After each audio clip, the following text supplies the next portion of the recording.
कृष्ण की वाणी। बच्चे, तुम अपनी जगह बिल्कुल ठीक हो।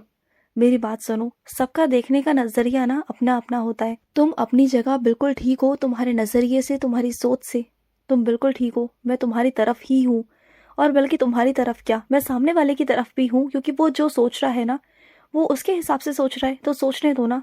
तुम्हें क्या फर्क पड़ता है।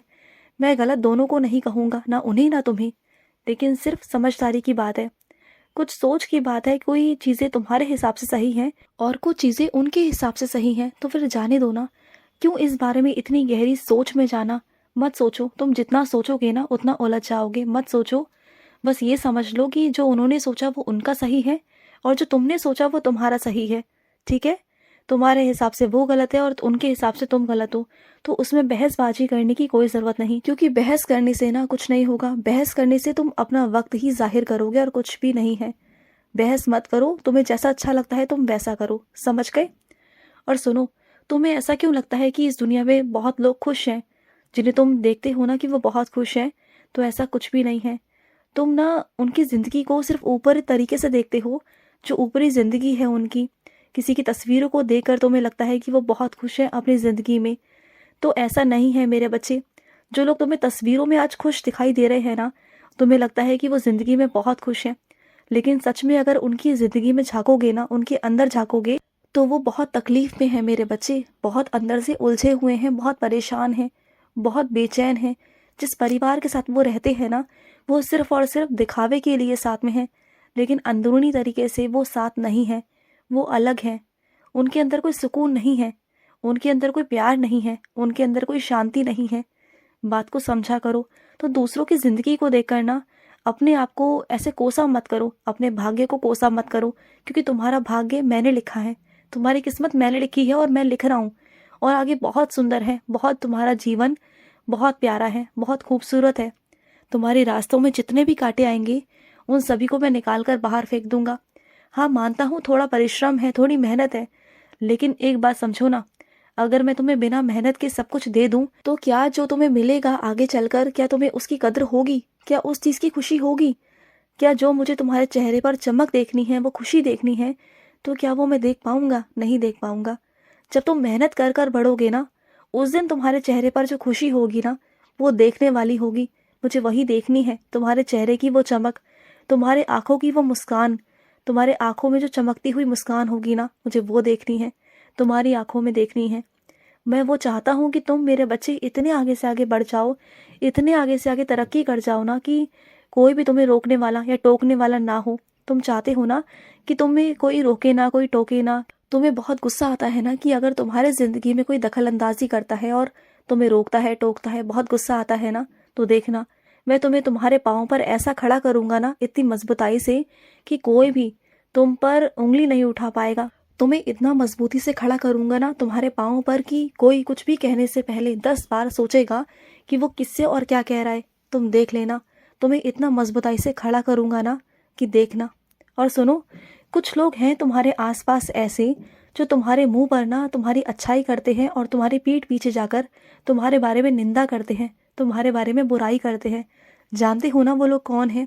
तो उनसे बचकर क्यों नहीं रहते? देखो, उनके सामने ना ऐसे रहो जैसे कि तुम्हें कुछ नहीं मालूम, लेकिन उनसे ज़्यादा बात मत बोलो। अपने दिल की बातें तो बिल्कुल नहीं।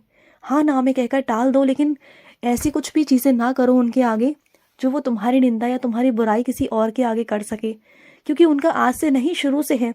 उन्होंने शुरू से ऐसा किया है तुम्हारे साथ, तुम्हें अपना बनकर दिखा करना, तुम्हारी सारी बातें पूछ कर ले करना, और वही बातों को जाकर आगे किया है उन्होंने।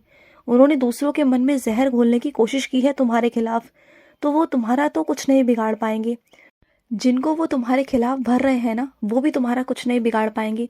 सिर्फ बस छवि खराब करना चाहते हैं और कुछ नहीं। बिगाड़ तो कोई भी नहीं पाएगा तुम्हारा। किसी की इतनी हिम्मत नहीं, किसी की इतनी औकात नहीं कि तुम्हारा कोई कुछ बिगाड़ जाए। सिर्फ और सिर्फ तुम्हारी छवि खराब कर रहे हैं और कुछ नहीं। और मुझे नहीं लगता कि तुम्हें कोई फ़र्क पड़ना चाहिए, क्योंकि मुझे भी नहीं पड़ता। तुम बहुत अलग बच्चे हो मेरे, और इसी चीज़ से ना वो चिढ़ते हैं, ईर्ष्या करते हैं कि तुम इतने आगे कैसे हो और वो तुमसे इतना पीछे कैसे हैं। बस वो इसी बात की ईर्ष्या है उन्हें। वो तुम्हें देखकर ना बहुत जलते हैं, बहुत अंदर से ना उन्हें जलन मचती है, लेकिन तुम ना ध्यान मत दो, उन्हें नज़रअंदाज करना शुरू करो और अपनी ज़िंदगी की तरफ ध्यान दो। अपनी ज़िंदगी को आगे बढ़ाओ ना, अपने समय को व्यर्थ मत करो। ऐसे लोगों के बारे में सोच सोच कर ना अपना समय बिल्कुल भी व्यर्थ मत करो, बिल्कुल नहीं करो। और सुनो, मैं तुम्हें बहुत जल्द ना एक जश्न में शामिल करवाने वाला हूँ। उस जश्न में तुम शामिल रहोगे और वहाँ पर ना कुछ अलग सा होगा, कुछ अलग सी अनुभूति होगी तुम्हारे साथ, और वहाँ मैं तुम्हें लेके जाऊँगा। तुम्हारा वहाँ जाने का कोई विचार नहीं है, लेकिन देखना अचानक से तैयारी होगी, तुम्हें अचानक से वहाँ बुलाऊंगा और तुम वहाँ आओगे, तुम वहाँ मेरे पास आओगे, तुम देख लेना। अचानक से तुम्हें बुलाऊंगा, तुम देखना, तैयारी रखो अपनी, तुम्हें मेरे पास आना है, और वो भी बहुत जल्दबाजी में। अचानक से बुला लूँगा, कहा ना तुमसे कि तुम अचानक से मेरे पास आओगे। तुम्हारा आने का अभी कोई योजना नहीं, लेकिन देखना किसी के द्वारा तुम आओगे, मेरे पास आओगे। और सुनो, मैं अपने कई बच्चियों से कहना चाहता हूँ कि जब तुम घर की सब्जियाँ लेकर आती हो ना, तो इकट्ठी सब्जियाँ मत लेकर आया करो। जानते हो ना कि इकट्ठी सब्जियाँ लाकर रखी रहती हैं और वो ख़राब हो जाती हैं। तो सब्जियाँ उतनी लाओ जितनी ज़रूरत है, 2-3 दिन की, जिससे कि वो ख़राब ना हो। फिर बाद में और ले आओ ना, क्यों पैसों की बर्बादी करना? क्यों तुम सामान ले लेकर आती हो, फिर तुम बाहर फेंक देती हो, वो ख़राब हो जाती हैं तो ये तो गलत है ना। देखो, अन्न का अपमान तुम्हारे कृष्ण का अपमान है, बात को समझना। अन्नपूर्णा का अपमान है ये, माँ भगवती का अपमान है ये। कभी भी अन्न का ना अपमान नहीं होना चाहिए मेरे बच्चे। आज जो तुम्हारी थाली में जो खाना आता है ना, तुम्हारे आगे परोसा जाता है, वो मेरे आशीर्वाद से आता है। जानते हो तुम, माँ अन्नपूर्णा के आशीर्वाद से आता है। और कई मेरे बच्चे सड़कों पर ऐसे हैं जिन्हें 2 वक्त का खाना भी मिलता नहीं, कभी कुछ खाते हैं तो कभी कुछ खाते हैं। सोचो ना, उनसे अपनी ज़िंदगी को देखो ना, कैसी ज़िंदगी है उनकी और तुम्हारी ज़िंदगी कैसे है। मैं तुम्हें उन रास्तों पर नहीं ले जा रहा, ना उनका कुछ दिखा रहा हूँ। मैं सिर्फ तुम्हें बता रहा हूँ कि उनकी ज़िंदगी देखो और अपनी ज़िंदगी देखो कि तुम्हारी ज़िंदगी मैंने कितना कुछ दिया है, तब भी तुम संतुष्ट नहीं हो।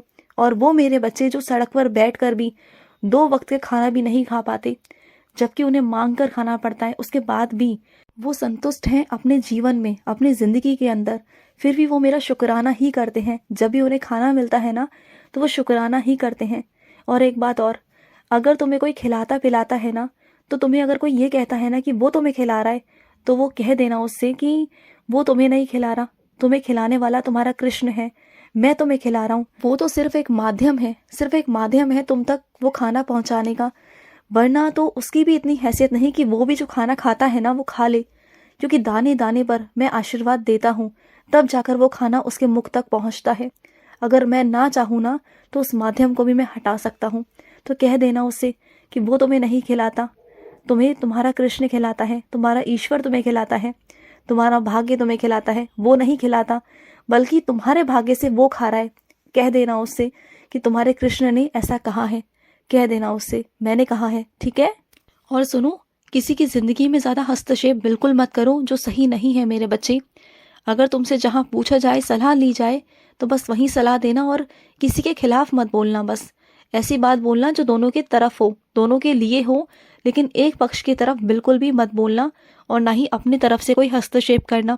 चाहे तुम्हें सही लगे या गलत लगे, लेकिन वहाँ तुम मत बोलना, बीच में मत बोलना, समझ गए ना? क्योंकि बाद में वो लोग एक हो जाएंगे और बुरे तुम बन जाओगे। और सुनो, कुछ मेरे बच्चे ना आधुनिक चीज़ों पर, आधुनिक यंत्रों पर ना बहुत निर्भर हो गए हैं। इतना निर्भर मत रहो ना। आधुनिक चीज़ें कभी भी धोखा दे सकती है मेरे बच्चे, बिजली के यंत्र कभी भी धोखा दे सकते हैं।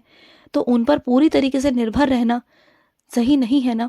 क्या पहले जब आधुनिक यंत्र नहीं थे तो क्या जीवन जीते नहीं थे लोग? जीते थे ना, लिख कर काम करते थे ना। तो ऐसा ही कुछ तुम भी करो ना। इस आधुनिक जीवन से निकलकर थोड़ा सा बाहर भी आया करो। काम है, जानता हूँ कि आधुनिक चीज़ों पर काम है, लेकिन फिर भी अपने साथ कुछ वक्त बिताया करो, प्रकृति के साथ, मेरे साथ कुछ वक्त बिताओ, तुम्हें बहुत अच्छा महसूस होगा। इस यंत्रों को छोड़ो, सिर्फ काम के लिए करो, बाकी मुझ में अपना समय बिताओ, प्रकृति के साथ अपना समय बिताओ, तुम्हें बहुत बहुत अच्छा महसूस होगा। खुश रहो। आज का कृष्ण संदेश समाप्त हुआ। जय श्री कृष्ण।